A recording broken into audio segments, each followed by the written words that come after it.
Welcome to video 5 about Cascade Fellowship's mission and vision. So glad you're here. Quick recap. We've been saying our mission as a church is this: radiating the love and truth of Jesus in every area of life. And how do we do that? Our vision for how to accomplish that? Cascade Fellowship welcomes people into loving community, equips them with God's never-changing truth, and inspires them to live it out in an ever-changing world. This series of videos is about showing how we arrived at these statements. We've been saying this, that we've got to show our work. The work was this. We talked about this previously. It was a lot of listening in this process that we've been going through since last fall. We've been listening to God, to our community, to our congregation, to our previous vision team, and to our leadership. In this video in particular, I want us to focus on this aspect and how we listened to our community. And the very first question you might ask is, how do you define community? I'm so glad you asked. There are a lot of different ways we could do that, but we started by just looking at who currently attends our church. Previously, you'll remember we were closing in on about 800 active members and regular attenders. If we plot where they live on a map, this is what shows up. And you'll notice there's a cluster right here around us. And then there's some outliers. But as with most churches today, most of our attendees are coming from about a 5-mile radius. Most people are willing to drive about 15 minutes to get to their home church, and we're no different. So that is what we're seeing currently, and that's how we're defining our community, as most churches do nowadays. So if you draw that circle, this is what it looks like. And we just chose to dive deep into the people that live within this radius, learn about them, who they are, what they care about, what their lives are like, and how we can minister to them. How did we do that? Again, glad you asked. We used a great tool called MissionInsite, and I want to just brief you on what it is and why we chose to do it first. So, we used a demographic tool to help us understand our community so that first, we can open our congregants' minds to the large number of unreached people nearby. And we'll see that towards the middle of the video today. And I hope it opens your eyes and your mind as well to just how many people there are living nearby that need to be reached with the gospel, that need a church home. Second, we use this tool so that we could discover which types of outreach ministries might be most effective. And third, we use this tool so that we can locate the intersection of our church's giftedness with our community's needs. You might think of it like a Venn diagram. There's a certain gifting that every church has. Every church is different. In particular, our church has some gifts. And our community has some needs, and every community is different. Every community has particular and different and unique needs. So the question for us that we're seeking to uncover here is, where is the overlap between our church's giftedness, what we have to offer, and what our community needs? Okay, so that is getting back to the theme of this whole thing, isn't it? Remember back from video 1, and the thing I've been preaching since last fall, we're blessed to be a blessing, right? That is why God has blessed us. And so we ought to be asking this question: how are we blessed to be a blessing to these people in particular? How are we blessed in particular to be a blessing to these people in particular? You have to know a little bit about the people who live nearby, what they're like, what they care about, what they struggle with, what they're looking for in a religious community. And so today's video is all about that. I'm just going to tell you, I loved putting this together. It may not be everybody's cup of tea. We're going to dive deep in some demographics and some psychographics, and we're going to begin to talk about a spiritual survey. But hang in there. This is really useful information. We should care about the people located nearby and know who they are. That's what this is all about, okay? So don't lose sight of that as we dive deep. Get ready to dive. Here we go. First general topic today, as we seek to learn more about our community, is the general demographic characteristics. what is true, generally speaking, of this 5-mile radius around us, Cascade and Ada. We found that there's 60,460 people currently living within this area, and it is a growing area. It's set to grow by 2,000 plus people within the next 3 years. This is a higher rate of growth than the average in our states. That's good news. We live in an area that is not declining, but is increasing in number. Here's what it looks like if you would graph it out. The blue here is just the overall population. You can also see the number of households and the number of families gradually increasing as well in the coming years. So let's spend a few moments thinking about these 60,000 people. What do we know about them? Well, one of the things that we know about our area is it's a wealthy area. In fact, 59% of households make more than $100,000 per year.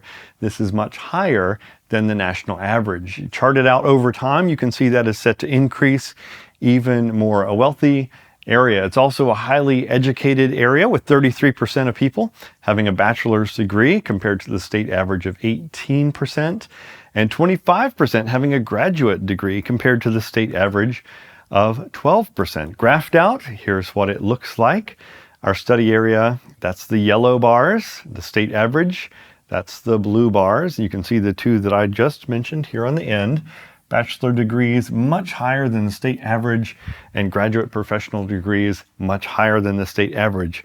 It's a wealthy area. It's a highly educated area. That's important to know. How about where people work? 63% of people work as executives, consultants, or in sales. If you categorize it just in white collar, blue collar, a helpful distinction perhaps, you'll learn that 24.2% are blue collar, but the vast majority here, within 5 miles of the church, are white collar workers, almost 76%. And what about the racial makeup of our area? You can see in blue here, 81% of our study area is white. The next largest race would be Black African American at 8%, and then from there Asian at 5%, Hispanic Latino at 4%, and then all the others combined into 3%. So many of us realize this. We live in a predominantly monoethnic, a predominantly white area. This is set to change just slightly over the next few years, as is projected in about 5 years. African Americans will be 9% instead of 8%, but you can see it's still projected to remain primarily monoethnic. Here is the trend line, so you can see the growth of population here. We've already seen that. The amount of white residents here increasing, and these other bars increasing as well, but remaining in basically the same proportions over time. How about the age breakdown? We have many generations here in our community, as you well know. Actually, the largest generation that lives within 5 miles of the church is millennials. 33% of us here in Ada and Cascade are millennial. Next up is Gen X. I think that's the one I represent, so 25%, that's us. The new generation coming right behind, 19% Gen Z, 17% boomers, and 5% silent generation. And here's what this looks like over time and compared to the state average. So we are the blue line. The state average is the purple line. You can see we're on average younger than the rest of Michigan, but along with Michigan, we are aging. And so right now in 2022, our average age is 41, but over the next few years, here over 10 years, that's going to increase to 42, and it's just going to continue getting a little older. You can see it already has gotten a lot older in just the past 20 years. So we're somewhat an aging population, but younger than the state average. So that's just a quick overview of demographics. How would you summarize this in one sentence? I would say it like this. We live in a predominantly monoethnic, wealthy, highly educated, growing, and aging population. That kind of gets at all the key things that we've just talked about. But we've left out spiritual considerations. Let's add that into the mix. I think that's important to do. Obviously, here's a striking number that you may not have expected to see. 60% of people within 5 miles do not have a church home. And this is up 9 percentage points from just 10 years ago. That is surprising to me and surprising to many of the people I've shared this stat with. There are a majority of people around us that we encounter day by day, every day, who do not belong to any religious community of any sort, who do not consider themselves active in a church. And this is trending in a horrible direction with almost 10 percentage points difference in just 10 years ago. And this, remember the population we're starting with, about 60,000. This equates to about 36,000 people near us who need a church home. We'll keep coming back to that number throughout these videos. I think it's a really important one, and I hope it's one that sticks in your mind, and you see this in your sleep, and you see this when you wake up, and you think about it all the time. These 60% of people, these 36,000 people who need a church home. Here's another way to look at that. This bar chart compares the number of people who are likely to have become active in a religious community lately versus the percent who are likely to have ceased to be active in a religious community lately. And you can see, just comparing these two numbers, the number who have likely become more active is pretty small. The percent who have likely become less active or completely ceased to be active in religion is much, much bigger. And of course, 82.1% have not changed at all. There are more people leaving religion and leaving churches here than there are joining and becoming more active. Here's what it looks like. Our community, 17% say they're agnostic. 15% call themselves atheists. 11% polytheists. 8% deist. 26% Catholic. 8% non-denominational. 7% Presbyterian. 4% Baptist. And 1.5% between the CRC and the RCA. I don't know about you, but these numbers surprised me. I did not expect to discover this. I mean, we think we know where we live, right? We know it's a wealthy area. We know it's a highly educated area. And we think we know that it is a religious area, that people are Christians here. It's just what we are here in Ada and Cascade. And yet, when you ask them, you'll find that the majority of them don't have a church home, and many of them are agnostic, they're atheists, they're polytheists, or deists. And so it's surprising, but we need to keep in mind that we live in a mission field where people need to know Christ and they need to find a church home. Let's bring all of this together now into our demographics summary. And I'll add to what we said previously with this new information. I'll say it this way. We live in a mission field that is predominantly monoethnic, wealthy, highly educated, growing, and aging. Why is it important that we know all of this about where we live? It's important because we're asking this question. How are we blessed to be a blessing to these people in particular? We got to know who they are. And the demographics start to help us do that. But let's go even deeper. The next section of our video, kind of part 2 if you're tracking along, goes beyond just demographics to what we call psychographics. So we're going to ask the question, what do these people care about? What's on their minds and on their hearts? What is their life like? These general psychographic characteristics. The MissionInsite tool interfaces with what's called mosaic segments. You can see on the screen that it has described the people in our 5-mile radius within these categories. The mosaic segments are groupings of people with similar lives, similar interests, similar problems, and similar ways of navigating through the world. You might have noticed they have letters and numbers. The letters correspond to the category, and so all of these A groups you see here are power elite. So we have A01, we have A03, we have A02, A04, and A05. This is a lot of people from group A, power elite. What is that? We're going to talk about that in a moment. We also have a lot of people from group C and from group B. This is a lot. Maybe it would be easier to see if we put this together graphically. And so these are all the different mosaic groups, the groupings of people with common lives. And we've spread them out from high income to low income. That's the y-axis from top to bottom, high income to low income. The data just so happen to clump together that we can also show young to old along an axis and singles to families along an axis. These are diagonal axes right here. So with all that in mind, let's look at the top 7 groups who live within a 5-mile radius of our church. I'll just circle them here on the screen. And you can see that a full 45% of the people, they are bunched up together here toward the high income side and growing toward a little bit toward the older side. There's one outlier down here, and that is 7% of the people who are young and starting out in life and beginning their families together. Lower income and young, but primarily up here, we've got 45% of the people in our neighborhoods that are high income. And these two are also, they're not in the top 7, but they are there too, and these two together make 6%. So if you add that in, we're well over 50%. Just interesting fact about where we live. The top 3 mosaics for us are the categories power elite, booming with confidence, and flourishing families.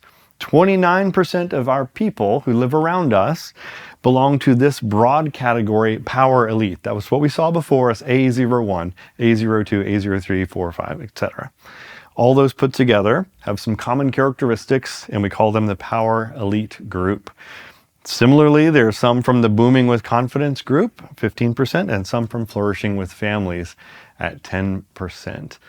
So the last thing we're going to do in this video is just dive a little deeper into these top mosaics, the top 3, and learn just a little bit about them. Who are the people that we're trying to reach with the gospel? First, the largest group that we have here, the power elite. Now, when we read about them and learn about them, these are the words that come to the top. Wealthy, highly educated, politically conservative, well invested, charitable giving, active and fit, with the head of household between 51 and 65 years old typically, and the household income being $250,000 plus. There's some great research here about this group of people, and let's read a few excerpts from that research. These people, who are they? They are the wealthiest households in the U.S., living in the most exclusive neighborhoods and enjoying all that life has to offer. They have ambitious educational plans for their children and expect the church to offer high-quality programs for children and youth. They gravitate toward churches that maintain high standards for the performing arts and strong teaching ministries. Before we move on, I'll point out some emerging themes that you'll notice. These groups are wealthy, all of them. They are ambitious, they love education, they love learning, and they are gravitating toward quality. So you might see this in the form of high standards, mentioned several times on these slides, or in otherwise just church done well, church done with excellence. What else do we know about the power elite? They are impatient with churches that are ineffective or fail to achieve significant mission outcomes. Nevertheless, people in this lifestyle group may feel lost or rootless. Their friends may be widely dispersed. Common spiritual issues include feeling lost or lonely, anxieties over aging, and dying. And so that rounds out what we're going to say about the power elite. They look like they have it all, and in many ways they do, except all of us, every single human being on planet Earth, wrestles with some things. We all feel lost and lonely sometimes. We all feel like there's more to life. And there are avenues to reach people, even when they look like they have everything and don't need anything. And we're learning a little bit about what those connection points might be. All right, let's move on to the next group, the second highest lifestyle group, the mosaic group for us, is booming with confidence. What do we know about them? They are highly educated, affluent. They live in upscale housing, savvy investors, tech apprentices. They're environmental philanthropists. The head of household, again, is about 51 to 65. And household income is typically between $100,000 and $125,000 basically. What do we know about these at a deeper level, these folks? Here's some of the research that's come back. Belonging to a church is a sign of community responsibility. They often declare denominational allegiances in social surveys. If the church is managed inefficiently or fails to get concrete results, it becomes less competitive with other volunteer opportunities and loses their attraction. As they've grown older, many are on a quest to rediscover absolutes in life. So again, we'll pause here before we go on. Something to note is that for these folks, often they lump church in with the rest of their life. Their life is about philanthropy. Their life is about helping people in the community and in the world. And so the church is kind of like that. It's something they should do as a responsibility for being so blessed by God. However, listen, if the church is not efficient at getting that done and making a difference, they will be perfectly happy to give their time and money and passion to something that is, whether or not it is a church. And here we begin to see, like we've seen in the other slides, that there are openings to ministry here. As they've grown and they've begun to mature and are heading toward retirement, they've achieved a lot, but they're beginning to look back and say, man, are there any absolutes in life? And they're returning to religion, many of them. Okay, what else do we know about this group? Well, churches that sustain their participation generally reflect good taste and quiet sophistication. The property is beautiful and well maintained, but not ostentatious. Programs are high quality, but not indulgent. And leaders are professional, but not pretentious. Their quest for God tends to be driven by a sense of emptiness and purposelessness. They often complain that they have just lost their way and express a desire to just make a difference. And so again, you see some of the same themes coming through here. They are looking for ministry done well, but not in an over-the-top way, but in a sophisticated, elegant, excellent way. And they're on a quest, again, to find purpose in life, as we've seen with the other groups. They've achieved a lot, they've done a lot, and yet they're looking for transcendence and meaning and an avenue to make a difference in the world. Okay, third and finally, the third biggest mosaic group that we have in our area is called flourishing families. What do we know about them? They are affluent also. They're charitable contributors. They love athletic activities, saving for college, high credit card use, family-oriented activities. The head of household here is a little bit younger at 36 to 45, and the household income of 125 to about 150. All right, let's dive a little deeper beyond just these bullet points to read some research about this grouping of people. What do we know about them? Well, they are affluent, middle-aged families and couples, earning prosperous incomes and living a very comfortable, active lifestyle. They are church shoppers who are ambivalent about religious organizations. They hold traditional family values and want generational programming. And flourishing families are highly sociable. They value opportunities for fellowship and building relationships. Okay, again, pausing for a moment, time out. We'll unpack this much. What do we know about flourishing families? They, again, are affluent. They live a very comfortable lifestyle because they're building their family. Family is central to them and taking care of their family. And with that in mind, they're not afraid to shop around for the best church, especially when it comes to generational programming. And look at this, the opportunity to be sociable, to enjoy fellowship and building relationships. And so a church that offers these things is going to do well at reaching these folks and meeting a real need that they have. Continuing on, they will shop for a good church. That may mean a large resource-sized church that can provide multiple high-quality programs for all generations, especially children and youth. On the other hand, they may search for a medium-sized church that encourages deeper intimacy, builds mentoring relationships, and provides role models for children and youth. What is a good church? A good church offers quality programs, contemporary technologies, and informative sermons.